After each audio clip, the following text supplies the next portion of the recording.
আপনি যাদের সংসদে দেখবেন তাদের আপনি মাঠে দেখেন নাই।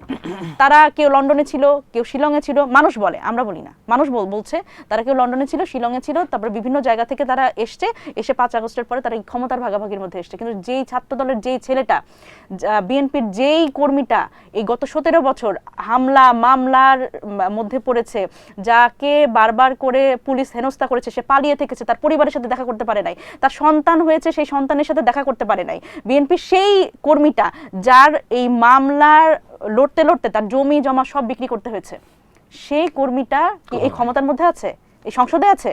নাই, তার খবর কেউ নেয়। বরং তাকে বলা হয় যে আওয়ামী লীগকে কিছু করো না। আমরা একটা ভিডিও দেখেছি রিসেন্টলি যে একজন বিএনপির একজন কর্মীকে বলা হচ্ছে যে আওয়ামী লীগ যাই করুক, তোমরা ওদের সাথে কিছু করো না, ওরা যেরকম আছে সেরকম থাক। উনি বলছেন যে আমার মামলার জন্য যেই টাকা পয়সা খরচ হয়েছে সেই টাকা পয়সা আমাকে দেন, তাহলে গত 17 বছর আমার জীবনে যা যা হয়েছে সেগুলোর জন্য আপনারা কম্পেনসেশন দেন, তাহলে আমি ওকে কিছু বলবো না।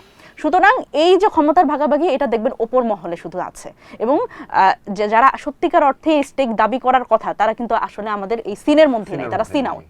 সুতরাং এটা যদি বলতে যাই তাহলে মানে অনেক কিছু বলতে হবে। এখন দেখেন এই যে ভাই বললেন যে আমাদের যারা উপদেষ্টারা সংসদ মানে তখন উপদেষ্টা ছিলেন, আমাদের যে উপদেষ্টারা তারা কিছুই পাননি, আমাদের উপদেষ্টারা শুধু নিজেদের মধ্যে ভাগাভাগি করে ফেলেছে সবকিছু। আমি তো নুরুল হক নূরকেও আসিফ মাহমুদ সজীব ভুইয়ার যখন উপদেষ্টা ছিলেন তার বাসায় বসে থাকতে দেখেছি।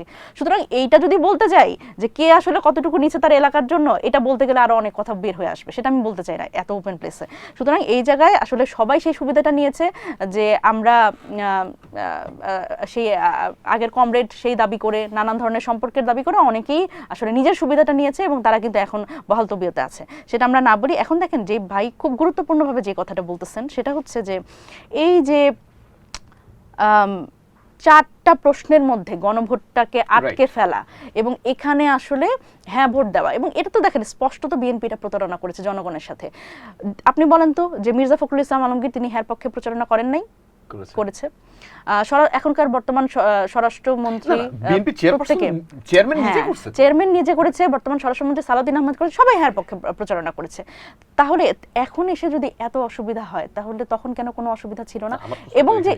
এবং দেখেন এই যে 4টা প্রশ্নের কথা ওনারা বলছেন, 4টা প্রশ্ন খুবই দুর্বোধ্য। মাননীয় স্বরাষ্ট্রমন্ত্রী উনি কিন্তু বারবার করে বলছে এই প্রশ্ন পড়তে আমাদেরই 3 ঘন্টা লাগে। কিন্তু আমি যদি বলি এই যে এই এত বড় একটা বই, এটা মানে 66 পেজ নাকি 44 পেজের, এটা হচ্ছে বিএনপির নির্বাচনী ইশতেহার। এই ইশতেহার ওনারা কয়দিন আগে দিয়েছে? ওনারা দিয়েছে 7 দিন আগে। তাহলে এই 44 পৃষ্ঠার ইশতেহার পড়ে কি বিএনপিকে ভোট দিয়েছে লোকে? দেয়নি।